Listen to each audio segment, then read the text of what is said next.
I'm Cindy reporting for Kids First from San Diego Comic-Con 2023.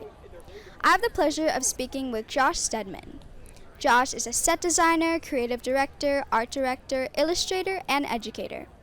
On behalf of Paradox Studios, he is speaking on a panel focused on the future of themed entertainment. Thank you for joining me today, Josh. Of course. It's good to be here. How's Comic-Con for you so far? You know, it's crazy. There's a lot of people down there right now, right? And where we're at, it's not so crazy. It's quiet. It's really good. Yeah, when I'm in the exhibit, I can barely move. I know. And so hot, sweaty. So it's good to be up here. Yeah, okay. Well, I watched your panel earlier. I really liked it, and it really opened my eyes about topics I haven't really thought about before. Sure. So what is one concept you really hope audiences will take away? For anything that I've worked on, it's always the story. It's always the story and then how people feel immersed in what I've been able to design. I think those are the two most important things. Awesome. Yeah, I agree. What you've designed is really amazing. Okay. So it's really inspiring. Today you are representing Paradox Studios, which is based in Dubai.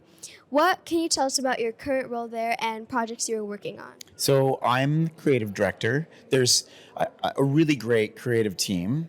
I have a creative lead that I report to, and the two of us, we manage storyboard artists, music talent, all sorts of stuff. But we're working on Six Flags Qiddiya, which is in Saudi Arabia.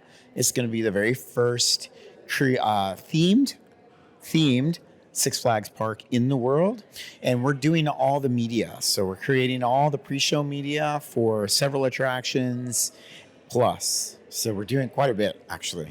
Well, that's something to look forward to, and like I said, teamwork makes the dream work, always. So that's a great thing to say, right? It's absolutely true. Talk to us about your work as an Imagineer on Shanghai Disneyland and production designer for Enchanted Storybook Castle. So I was hired by a lady who's very well known in the Disney universe, I should say, Doris Hardoon. She's a Disney legend. She brought me in, and I reported to no one else but her.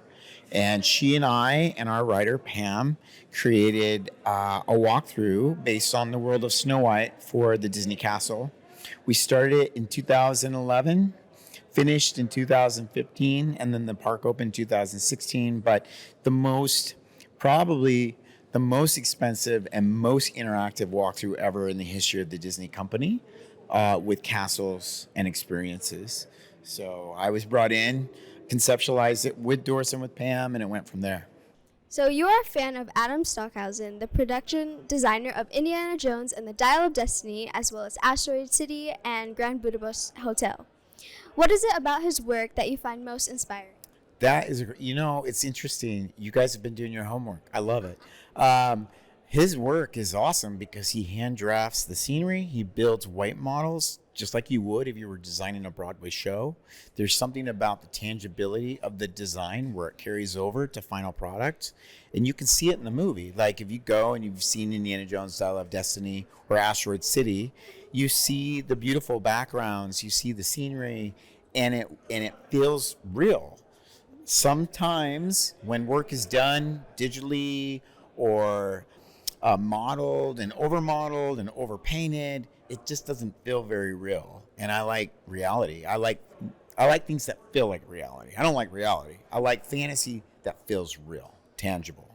So when I watch a movie, I like getting immersed in it rather than just watching it. I like to feel like I'm in the movie with them. Right. You have worked as a professor at Laguna College of Art and Design and Savannah College of Art and Design. How has teaching influenced your own creative work? You practice what you preach. Like you can't just preach it and then not be able to do it. You've got to be able to do it. So the adage is, if you're the leader, you better know it better than the people you're mentoring and training. You can't be a hypocrite and not know it. So my goal, as I say, my thesis statement has always been to be the person that does it and not just says it and doesn't do it, right? In the world of design, that means you've got to know your stuff. And I've used this reference all the time. The old Karate Kid with Mr. Miyagi is a great example. Or to bring it current, Master Oogway and Kung Fu Panda, right? That's a good relation. So it's paint up, paint down, wax on, wax off. It's the practice. Practice is what makes someone from mediocre to really good, because they practice, they know their stuff. Absolutely, like take your own advice, and also like how you put the Karate Kid. I'm a fan. Yeah, me too. You posted a quote. Be a Kermit the Frog, have a creative vision and no ego, recognize the unique talents of those around you, attract weirdos, manage chaos, show kindness, be sincere. Yeah. How does that manifest itself in your own life and work? It's going backwards. It's practicing what you preach, and I think in the end, it's about just being kind. We're all trying to figure out who we are. We're all trying to figure out how to design. We're all trying to figure out how to be better artists. And I think there's a level of patience that's required for yourself, but for people around you, because you learn. It's a learning. We're all here to learn, right? So it's about repetitive learning, but also being nice to people in the process. Some people have a hard time with that. That's great advice, and I like how you worded that. A lot of people could take that advice, but I really like your morals and ethics. Oh, thanks. You're a well-rounded, successful person with many impressive achievements that I'm sure many people can look up to. How do you balance that in your life? Okay, so some days I feel successful, some days I don't feel very successful. It took a long time to make money as a designer. I think the balance, I'm learning and figuring out how to balance work. I'm not very good at the work-life balance, I'll be honest with you. So I have people around me, they're like, you need to stop working right now. You need to be conscious of that, because if you don't have a life, and life is meant to be enjoyed, I think. So that's the balance. It's hard. It's not easy.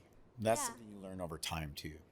But I'm glad you enjoy your job. Like, your job's really fun. It sounds really awesome. Yeah, it's great.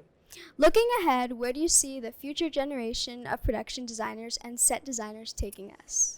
That, is a common question, and I think where I see it going right now, XR stagecraft, meaning filming on OLED screens, stuff like that, in front of those screens.